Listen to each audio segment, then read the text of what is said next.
Minjt po shëtisin në ambientet e shkollës fillore Panjodginovski, komuna e Butelit, Shkup. Shumica e prindërve të shqetësuar rastin e paraqitën në televizionin 21 dhe thonë se kanë vendosur që fëmijët të mos i çojnë në mësim.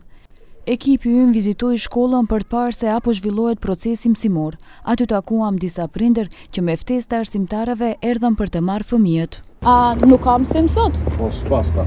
Pse?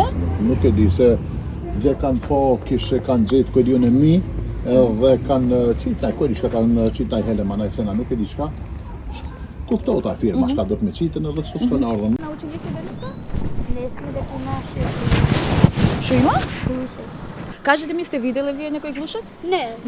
Për këtë situatë serioze, drejtoresha e shkollës Blagorodna Sotyrov edhe pas shumë thirrjeve tona telefonike dhe porosive zgjodhi të heshtë. Ekipi ynë nuk u lejua që të hyjë brenda as për të marrë pamje të shkollës.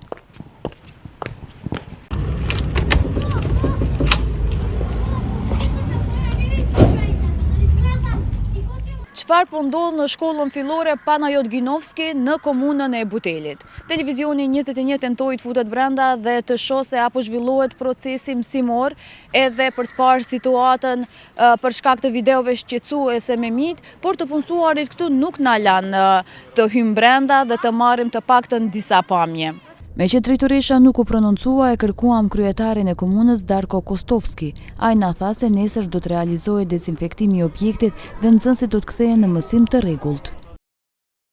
Apeliram da nema nikakva panika i najnapred da vi izvestam дека на 38.2024 година, практично пред почетокот на учебната година, е направена дезинфекција, дератизација и дезинсекција е прскано во основното училиште согласно сите процедури и оваа појава ете изненадно се појавува, на што денеска реагиравме како општина и училиштето.